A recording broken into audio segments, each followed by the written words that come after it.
Subscribe कीजिए F study class channel को और बेल आइकन को दबाइए लेटेस्ट वीडियो सबसे पहले देखने के लिए।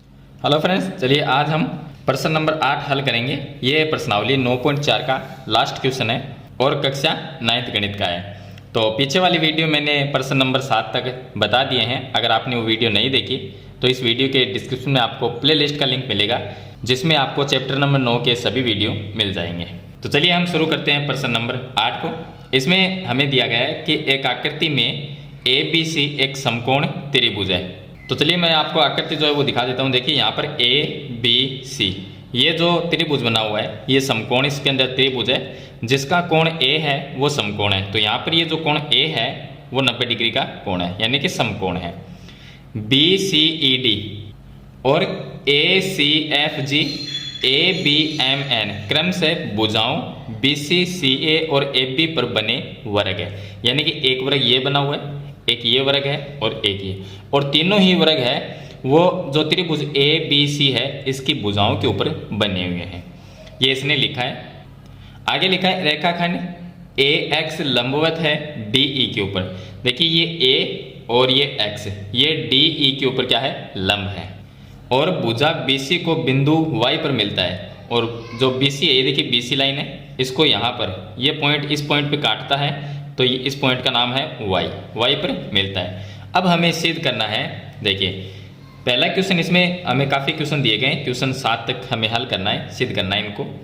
तो इसमें पहला क्वेश्चन दिया गया है कि त्रिभुज MBC सर्वांग सम करना है त्रिभुज ABD, यानी कि हमें सिद्ध करना है कि MBC जो त्रिभुज है वो ABD के सर्वांग सम है। ये हम सिद्ध करेंगे।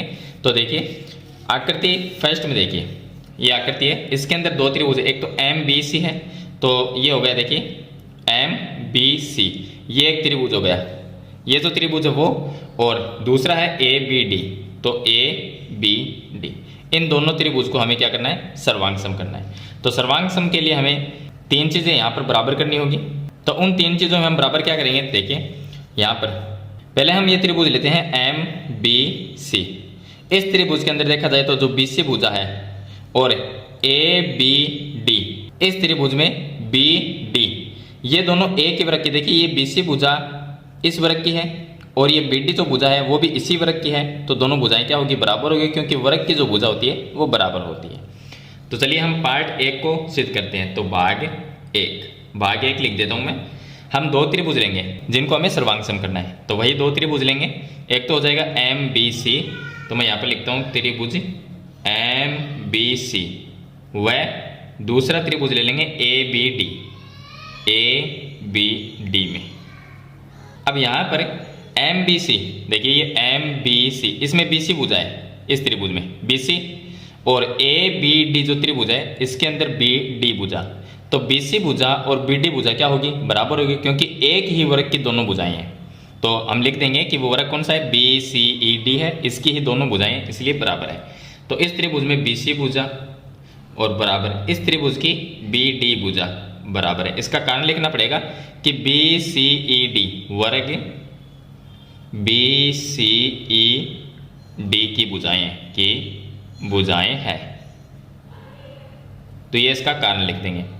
चलिए उसके बाद में देखिए, अब यहां पर एक तो ये त्रिभुज MBC, इस त्रिभुज में ये जो कोण है यहां पर ये इतना कोण, और ABD के अंदर ये इतना जो कोण है ये दोनों कोण बराबर है। क्यों बराबर है, क्योंकि हमें पता है कि ये जो वर्ग है इस वर्ग में ये इतना कोण जो है वो 90 डिग्री का है, और इस वर्ग के अंदर जो ये बड़ा वर्ग है इसके अंदर ये जो कोण है वो इतना, ये 90 डिग्री का है। तो यहाँ पर 90 और इधर भी 90, ये तो बराबर रहेंगे। इसके बीच में कौन सा भाग आता है, ये इतना भाग आता है इस त्रिभुज का। तो ये दोनों तरफ अगर हम प्लस कर देते हैं तो ये पूरा कोण इस पूरे कोण के बराबर हो जाएगा। तो हम लिख सकते हैं कि MBC, इस त्रिभुज में MBC यानी कि कोण B, ये लिख सकते हैं, ये इसको लिख सकते हैं कोण MBC बराबर होगा कोण, कौन से कोण के, इधर वाले कोण के ABD के। तो कोण ABD यानी दोनों में जो कोण B है वो बराबर है। अब इसका कारण आपको क्या लिखना पड़ेगा कि दोनों ही कोण 90, देखिए दोनों 90 के तो है ही, क्योंकि ये वर्ग में 90 है, इस वर्ग में ये 90 है, तो 90 भी है, और प्लस में इसके अंदर एक कोण हमने जो उभयनिष्ठ है ये बीच वाला ए बी सी। तो कोण ए बी सी दोनों ही 90 से ज़्यादा के कोण हैं। तो 90 प्लस कोण ए बी सी ये दोनों में आते हैं, तो दोनों कोण क्या होंगे, बराबर होंगे। चलिए अब तीसरा कारण देखिए। तीसरे हम क्या लिखेंगे कि एम बी सी, इस त्रिभुज के अंदर ये जो बी एम भुजा है, जो बी एम है, और इधर वाले त्रिभुज की ए पी भुजा बराबर होगी, क्योंकि ये इस वर्ग की भुजा, ये जो वर्ग है इसकी भुजा है, ये भी वर्ग की भुजा है और ये भी ए की वर्ग की दोनों भुजाएं, तो बराबर होगी। तो बी एम और ए बी इसको हम बराबर लिख सकते हैं। तो मैं लिख देता हूँ बी एम बराबर ए बी।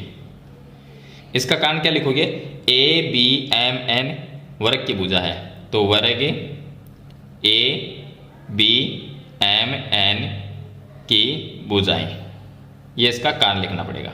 तो इसकी भुजाएं इसलिए बराबर है। अब यहाँ पर जो नियम लगता है, दो भुजाएं हो गई एक कोण हो गया, तो नियम लगेगा एस ए एस सर्वांग समता नियम से। इस नियम से दोनों त्रिभुज क्या हो जाएंगे, सर्वांग सम हो जाएंगे। तो हम लिख सकते हैं तो त्रिभुज एम बी सी सर्वांग सम होगा त्रिभुज ए बी डी के। और हम जानते हैं कि जो सर्वांग सम आकृतियां होती है वो क्षेत्रफल में बराबर होती है। तो इसका यूज हम आगे करेंगे, जो नेक्स्ट हम सिद्ध करेंगे उसमें इसका यूज करेंगे। तो ये हो गया इसका भाग एक, यहाँ पर हैंस प्रूव इति सिद्धम। अब मैं इसका पार्ट दूसरा बताता हूँ आपको। अब देखिए इस भाग दो हल करते हैं। भाग दो में हमें दिया गया है कि बी वाई एक्स डी, ये जो मैंने डार्क कर रखा है ये बी वाई एक्स डी, ये एक आयत है, इसका क्षेत्रफल बराबर 2 गुणा एम बी सी का क्षेत्रफल। तो एम बी सी देखिए एम बी सी इसका क्षेत्रफल हमें सिद्ध करना है। तो मैंने ये यहाँ पर एक त्रिभुज है और नीचे एक आयत है, इन दोनों का क्षेत्रफल हमें बराबर करना है। यानी कहने का मतलब ये तो त्रिभुज है, ये इसका क्षेत्रफल होगा 2 गुणा area of M B C और बराबर में बी वाई एक्स डी, यानी ये आयत होगा। तो यहाँ पर देखें तो ये त्रिभुज और इस आयत में कोई संबंध नहीं है, तो हम क्या करेंगे एम बी सी इसकी जगह एक त्रिभुज दूसरा लेंगे। कौन सा लेंगे, ए बी डी, ये त्रिभुज लेंगे, क्योंकि हमने भाग एक में ए बी डी और एम बी सी को सर्वांग सम किया था, तो इन दोनों के क्षेत्रफल भी क्या होंगे, बराबर होंगे। इसीलिए हम क्या करेंगे एम बी सी जो है उसकी जगह, ये सिद्ध तो हमें एम बी सी करना है तो वो भाग एक से करेंगे, लेकिन एम बी सी की जगह हम क्या करेंगे ए बी डी ये त्रिभुज ले लेंगे। तो एक तो ए बी डी ये त्रिभुज लेंगे और दूसरा ये बी वाई एक्स डी ये आयत लेंगे। तो इन दोनों में एक संबंध है कि ए बी डी जो त्रिभुज है उसका आधार बी डी है और बी वाई एक्स डी इसमें भी बी डी आता है, यानी कि दोनों एक ही आधार पे जो त्रिभुज है वो, और एक चतुर्भुज कह सकते हैं इसको, जो चतुर्भुज अगर एक ही आधार पे हो और एक ही समांतर रेखाओं के बीच में हो तो त्रिभुज का जो क्षेत्रफल है वो इस चतुर्भुज के क्षेत्रफल का आधा होता है।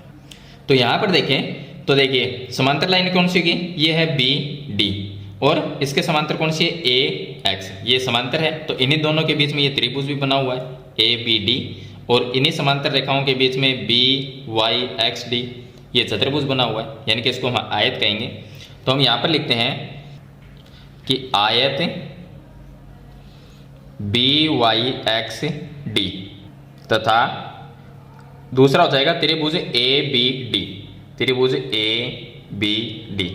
अब आगे लिखना है कि ए की आधार बी डी तथा ए के समांतर रेखाएं बी डी और ए एक्स पर स्थित है, ये हमें यहाँ पर लिखना है। तो चलिए मैं लिख देता हूँ।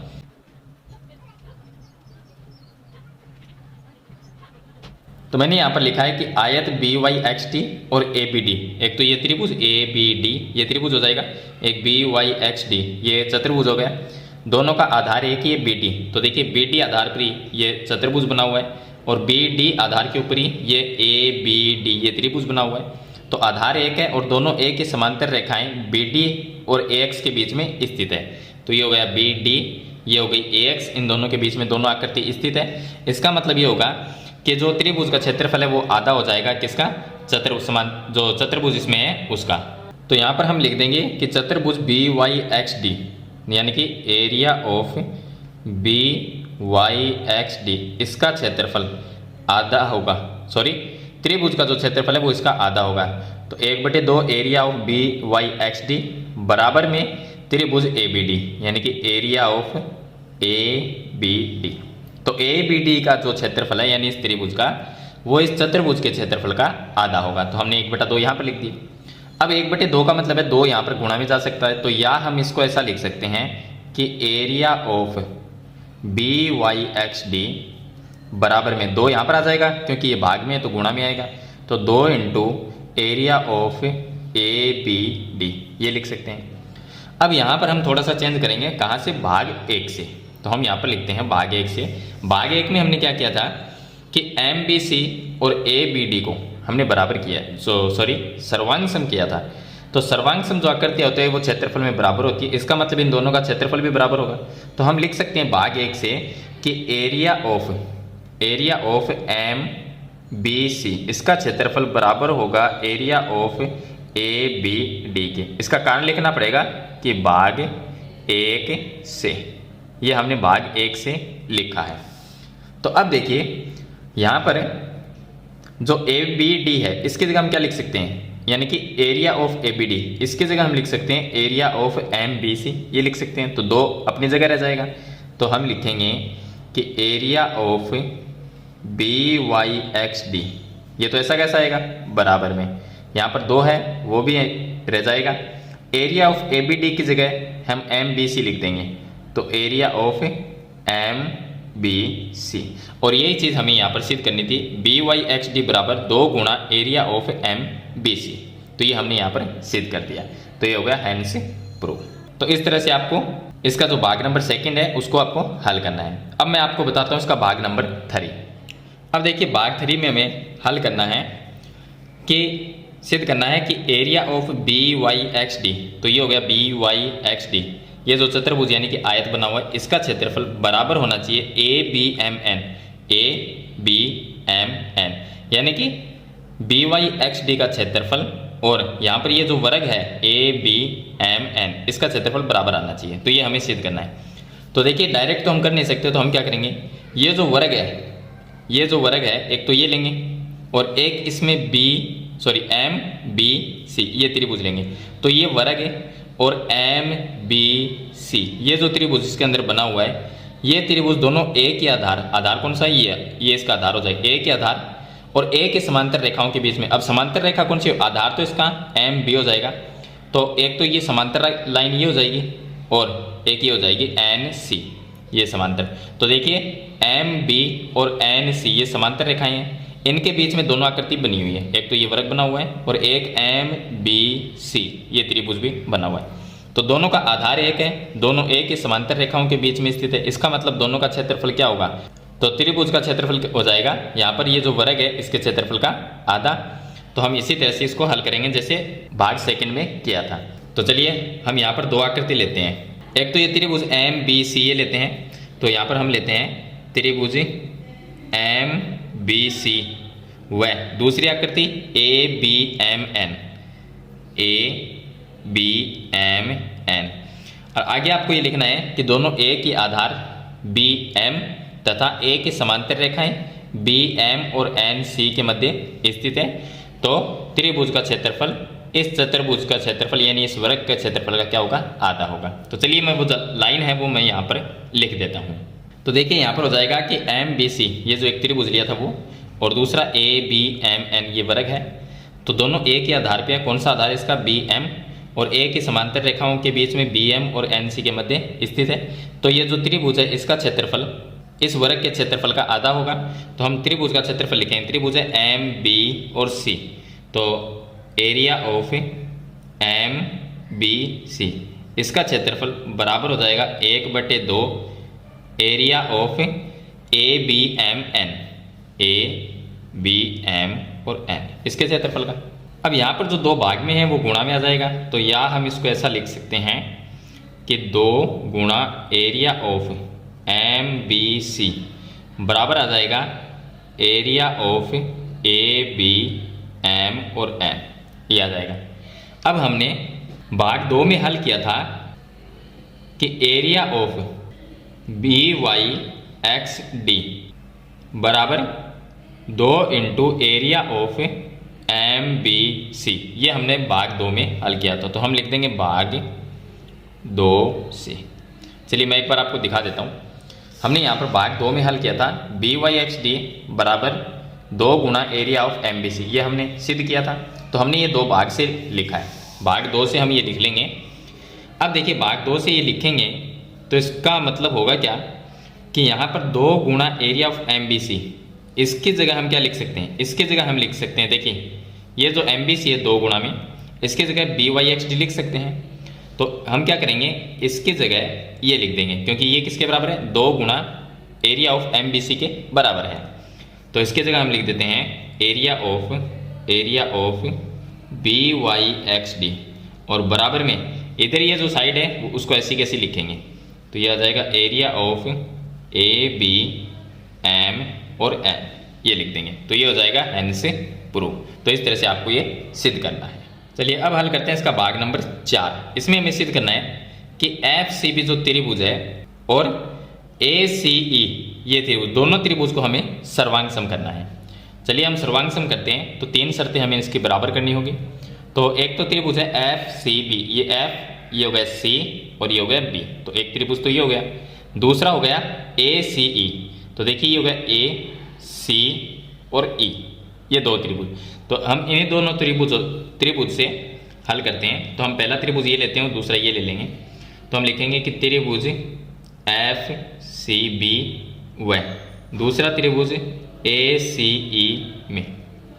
अब दोनों त्रिभुज में देखिए कि पहला त्रिभुज जो FCB, ये जो त्रिभुज है इसकी ये भुजा, इसकी FC भुजा, और ACE इस त्रिभुज की AC भुजा दोनों बराबर होगी। क्यों? क्योंकि ये भुजा और ये भुजा एक ही वर्ग की भुजा है, इसलिए दोनों बराबर होगी, क्योंकि वर्ग की चारों भुजाएं बराबर होती है। तो चलिए हम लिखेंगे कि FC और AC बराबर है। तो मैं यहाँ पे लिख देता हूँ कि FC बराबर में AC। इसका कारण लिखना पड़ेगा, वर्ग, कौन से वर्ग की भुजा ये है ACFG की भुजा, ACFG की भुजाएं, ये इसका कारण लिखना पड़ेगा। चलिए उसके बाद में देखिए, अब एक ये वर्ग है ऊपर वाला जिसमें ये त्रिभुज आता है, और एक नीचे वाले वर्ग में भी आता है। तो इस वर्ग के ये जो कोण है वो 90 डिग्री है, क्योंकि वर्ग का प्रत्येक कोण 90 का होता है। और नीचे वाला जो ये वर्ग है इसमें ये कोण है वो 90 डिग्री है, लेकिन इसमें एक उभयनिष्ठ भाग आता है इतना, ये कोण है वो दोनों तरफ उभयनिष्ठ है, तो दोनों तरफ काम में आ सकता है। इसका मतलब 90 प्लस ये कोण जोड़ देंगे और इसमें 90 प्लस ये कोण जोड़ देंगे, तो दोनों कोण भी बराबर कर सकते हैं। तो देखिए यहाँ पर ये अगर इतना कोण लेते हैं इधर वाला, तो 90 प्लस ये कौन सा होगा, ACB, ये आ जाएगा। और इधर वाले में हम लेंगे तो इसमें ये आ जाएगा, देखिए EC और A, या ACE कह सकते हैं इसको। तो ये दोनों कोण क्या होंगे, बराबर होंगे।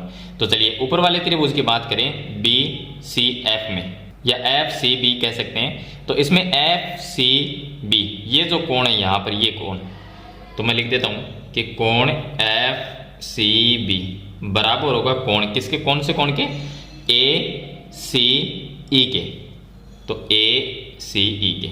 अब इसका कारण लिखना पड़ेगा कि दोनों के अंदर 90 डिग्री भी आता है, ये देखिए 90 यहाँ पर भी है, 90 यहाँ पर भी, लेकिन इतना भाग दोनों तरफ जोड़ देंगे तो दोनों कोण क्या हो जाएंगे, बराबर। तो ये भाग दोनों तरफ जोड़ देंगे तो दोनों में 90 आता है, प्लस दोनों ACB, तो कोण ACB, तो दोनों को प्लस करेंगे तो ये दोनों कोण बन जाएंगे, ये भी बनेगा और ये भी बनेगा। इसका मतलब ये दोनों कोण क्या होंगे, बराबर होंगे। चलिए अब यहाँ पर FCB, इसमें देखिए ये BC भुजा और ACE इस त्रिभुज की CE भुजा बराबर है, क्योंकि ये भुजा और ये भुजा बराबर इसलिए क्योंकि ये BCED इस वर्ग की भुजा है, तो एक ही वर्ग की भुजा है तो दोनों बराबर होगी। तो हम लिखेंगे कि BC बराबर होगी CE, मैं यहाँ पर लिख देता हूँ BC बराबर होगी CE। ये एक ही वर्ग की भुजा है और वर्ग का नाम है वो लिख देंगे, वर्ग BCED की भुजाएं, BCED की भुजाएं, इसलिए बराबर है। अब यहाँ पर 3 चीजें हमने बराबर कर दी, 2 भुजाएं, एक कोण हो गया। तो नियम SAS का लगता है, SAS नियम से ये दोनों जो त्रिभुज है वो क्या हो जाएंगे, सर्वांग सम। तो त्रिभुज FCB सर्वांग सम होगा त्रिभुज ACE के, तो ये दोनों त्रिभुज क्या होंगे, सर्वांग सम हो जाएंगे। तो इस तरह से भाग जो 4 है उसको सिद्ध करना है। चलिए इसके बाद में हम इसका भाग नंबर 5 को सिद्ध करते हैं। अब देखिए इसका भाग 500 से सिद्ध करते हैं, जिसमें दिया गया है कि area of C Y X E, तो ये सी वाई एक्स ई, इस भाग का क्षेत्रफल बराबर 2 गुणा एफ सी बी का क्षेत्रफल। तो एफ सी बी देखिए एफ सी और बी, लेकिन यहाँ पर जो दोनों आकृति है कि ये त्रिभुज है एफ सी बी और दूसरा ये सी वाई एक्स ई, ये जो चतुर्भुज है इसका, तो यहाँ इसमें कोई संबंध नहीं है दोनों में। तो हम क्या करेंगे, इस त्रिभुज की जगह दूसरा त्रिभुज लेंगे जो इस चतुर्भुज से कोई संबंध रखता है और साथ में एफ सी बी के साथ में भी कोई संबंध होगा। तो एक तो हम ये लेंगे सी वाई एक्स ई, जो हमें सिद्ध करना है वही लेंगे, और एफ सी बी की जगह हम ले सकते हैं, इसकी जगह ए सी ई ले सकते हैं, क्योंकि पीछे वाले भाग 4 में हमने इन दोनों को सर्वांग सम किया था, तो इनका क्षेत्रफल बराबर होगा, वो हम वहां से लिख लेंगे। तो इसलिए हम एफ सी बी की जगह ए सी ई ये त्रिभुज लेंगे, क्योंकि ये ए सी ई ये त्रिभुज और सी वाई एक्स ई दोनों का आधार एक है सी ई, और दोनों एक ही समांतर रेखाओं के बीच में स्थित है। तो समांतर रेखाएं कौन सी है, सी ई और ए एक्स, ये समांतर रेखाएं हैं। तो इन दोनों के बीच में दोनों आकृति बनी हुई है। तो सबसे पहले मैं यही बात लिख देता हूँ कि एक तो ये त्रिभुज ए सी हो जाएगा और एक सी वाई एक्स ई ये चतुर्भुज है, दोनों एक ही समांतर रेखाओं सी ई तथा आधार एक ही सी ई और एक ही समांतर रेखाओं सी ई और ए एक्स के मध्य स्थित है। तो ये बात पहले आपको लिखनी पड़ेगी। तो चलिए मैं लिख देता हूँ। तो मैंने लिख दिया यहाँ पर ए सी ई व चतुर्भुज सी वाई एक्स ई, एक ही आधार सी ई तथा एक ही समांतर रेखाएं सी ई समांतर ए एक्स के मध्य स्थित है। तो यहाँ पर होगा क्या कि सी वाई एक्स ई ये जो चतुर्भुज है, तो मैं यहाँ पर लिख देता हूँ कि area of C Y X E, इसका जो क्षेत्रफल है वो क्या होगा, दोगुना होगा किससे, इस त्रिभुज से। तो हम लिख सकते हैं 2 गुणा एरिया ऑफ ए सी ई, या ऐसा कह सकते हैं कि इस त्रिभुज का क्षेत्रफल इस चतुर्भुज के क्षेत्रफल का आधा होगा, ये लिख सकते हैं। या हम कह सकते हैं कि ये जो चतुर्भुज है इसका क्षेत्रफल दुगुना होता है इस त्रिभुज के क्षेत्रफल से। चलिए अब यहाँ पर हम क्या करेंगे कि ए सी ई को थोड़ा सा चेंज करेंगे। कहाँ से करेंगे मैं आपको दिखा देता हूँ। हमने अभी सिद्ध किया था कि एफ सी बी और ए सी ई दोनों सर्वांग सम है, तो सर्वांग सम आकृतियों का क्षेत्रफल बराबर होता है, तो इसलिए ये दोनों का क्षेत्रफल बराबर है। तो हम भाग 4 से ये चीज़ लिखेंगे। तो चलिए मैं लिख देता हूँ। तो मैं यहाँ पर लिखूँगा भाग 4 से ये लिखेंगे कि area of F C B इसका क्षेत्रफल और एरिया ऑफ ए सी ई का क्षेत्रफल बराबर होगा। ये हमने भाग 4 से लिखा है, तो भाग 4 से ये लिख देंगे। अब देखिए, अब हम इसको ऐसा लिखेंगे क्योंकि हमें जो सिद्ध करना है उसमें सी वाई एक्स ई, इसको तो ऐसा कैसा रखेंगे, ए सी ई की जगह क्या आना चाहिए, एफ सी बी आना चाहिए। तो एफ सी बी कैसे लिखें, ए सी ई का कोई मान हो सकता है, तो ए सी ई जो है उसका मान क्या है, एफ सी बी है, तो ये लिख देंगे। तो यहाँ पर आ जाए area of C Y X E बराबर में 2 की जगह 2 रहेगा, एरिया ऑफ ए सी ई ये किसके बराबर है, area of F C B के बराबर है, तो ये लिख देंगे area of F C B, और यहाँ पर ये सिद्ध हो जाएगा। तो इस तरह से आपको ये सिद्ध करना, जो इसके पार्ट है वो सभी छोटे छोटे पार्ट हैं, सिद्ध करना काफ़ी आसान है इनको। तो सी वाई एक्स ई का जो क्षेत्रफल वो क्या होगा, दुगुना होगा किससे, एफ सी बी से। तो ये चीज़ हमने यहाँ पर सिद्ध कर दी। चलिए इसके बाद में मैं आपको बताता हूँ इसका पार्ट नंबर 6। अब देखिए इसके भाग 6 में हमें सिद्ध करना है कि सी वाई एक्स ई, तो ये हो गया सी वाई एक्स ई, इसका क्षेत्रफल बराबर होना चाहिए ए सी एफ जी के। तो ये हो गया ए सी एफ जी, यानी इस वर्ग का क्षेत्रफल और इस चतुर्भुज का क्षेत्रफल बराबर सिद्ध करना है। तो हम क्या करेंगे कि ये जो वर्ग है एक तो ये लेंगे, और वर्ग के साथ में इस चतुर्भुज को नहीं ले सकते क्योंकि इनमें डायरेक्ट कोई संबंध नहीं है। तो इसीलिए हम क्या करेंगे, एक तो ये वर्ग लेंगे और एक इसके साथ में एक त्रिभुज लेंगे जो इसी आधार पे हो। तो एक तो ये वर्ग ले लेंगे और वर्ग के साथ में एक एफ सी बी ये त्रिभुज लेंगे, क्योंकि एफ सी बी ये जो त्रिभुज है इसका आधार क्या है, ये एफ सी, और ये वर्ग है इसका आधार भी एफ सी, और दोनों आकृति ये त्रिभुज और ये वर्ग एक ही समांतर रेखाएं, समांतर कौन सी होगी, ये है और ये, ये दोनों क्या है, समांतर रेखाएं हैं, तो इनके बीच में स्थित है, तो दोनों का क्षेत्रफल क्या होगा, यानी कि इस त्रिभुज का क्षेत्रफल इस वर्ग के क्षेत्रफल का आधा होगा। तो ये हम लिख सकते हैं। तो चलिए ये बात मैं लिख देता हूँ। तो देखिए त्रिभुज एफ सी बी, ये एफ सी बी ये त्रिभुज, और ए सी एफ जी ये जो वर्ग है, उन दोनों का आधार एक है एफ सी, ये इनका दोनों का आधार है, क्योंकि इसी आधार पे ये त्रिभुज बना हुआ है और इसी आधार पे इस वर्ग को हम मान सकते हैं। तो दोनों का आधार एक है और ए की समांतर रेखाएं हैं, एफ सी है, इसके समांतर कौन सी है, जी बी, ये समांतर है, तो समांतर रेखाओं के मध्य स्थित है। इसका मतलब इस त्रिभुज का जो क्षेत्रफल होगा, तो हम लिख सकते हैं कि area of F C B, इसका जो क्षेत्रफल होगा वो वर्ग के क्षेत्रफल का आधा होगा। तो 1/2 area of A C F G, ये ए सी एफ जी, ये लिख सकते हैं। अब यहाँ पर जो दो भाग में है वो गुणा में लिख सकते हैं, तो या में हम ऐसा लिख सकते हैं कि 2 गुणा area of F C B बराबर में ये आ जाएगा area of A C F G, ये आ जाएगा। अब देखिए भाग 5 से, जो भाग 5 में हमने हल किया था, मैं एक बार दिखा देता हूँ। हमने भाग 5 में हल किया था कि ये दोनों हैं, उनको हमने बराबर सिद्ध किया था। तो 2 गुणा area of F C B, 2 गुणा area of F C B, इसके जगह हम क्या लिख सकते हैं, सी वाई एक्स ई लिख सकते हैं। हमें सिर्फ देखिए ए सी एफ जी ये सिद्ध करना है, area of A C F G, तो ये तो हमारे पास में है, लेकिन दूसरी साइड में आना चाहिए सी वाई एक्स ई। तो इस ये जो है ये किसके बराबर है, ये बराबर है सी वाई एक्स ई के। तो यहाँ से हम भाग 5 से लिख सकते हैं ये बात, तो मैं डायरेक्टली लिख देता हूँ। तो इसकी जगह मैं लिख देता हूँ C Y X E area of C Y X E, क्योंकि इसका मान ये है तो मैं लिख दूंगा, और बराबर में ये आ जाएगा area of A C F G, ये हो जाएगा हैंस प्रूव। और साथ में आपको इसका कारण एक लिखना पड़ेगा कि भाग 5 से हमने यहाँ पर चेंज किया है, तो ये आपको लिखना पड़ेगा। तो इस तरह से भाग जो 6 है उसमें आपको ये सिद्ध करना है। अब चलिए इसका लास्ट भाग है 7 नंबर, वो मैं आपको बता देता हूँ। अब देखिए भाग 7 है, इसे सिद्ध करने के लिए हम एक तो काम में लेंगे भाग नंबर 3 और एक काम में लेंगे भाग नंबर 6। यानी भाग 3 में जो हमने सिद्ध किया है और जो भाग 6 में हमने सिद्ध किया है, उन दोनों समीकरणों को हम जोड़ेंगे, तो इसलिए यहाँ पर ये सिद्ध हो जाएगा। तो अब सिद्ध क्या करना है, area of B C E D. तो देखिए बी सी ई डी, इस वर्ग का क्षेत्रफल, ये जो 2 वर्ग बने हुए हैं, इन दोनों के क्षेत्रफल के योग के बराबर आना चाहिए। तो इन दोनों का योग यानी कि इनके क्षेत्रफलों का योग बराबर होना चाहिए इस वर्ग के क्षेत्रफल के। तो देखिए अब मैं जो भाग 3 है वो मैं आपको दिखा देता हूँ। ये है भाग 3। भाग 3 में क्या है, मैं यहाँ पर लिखता हूँ भाग 3 व भाग 6 को जोड़ने पर, 6 को जोड़ने पर ये लिख देंगे।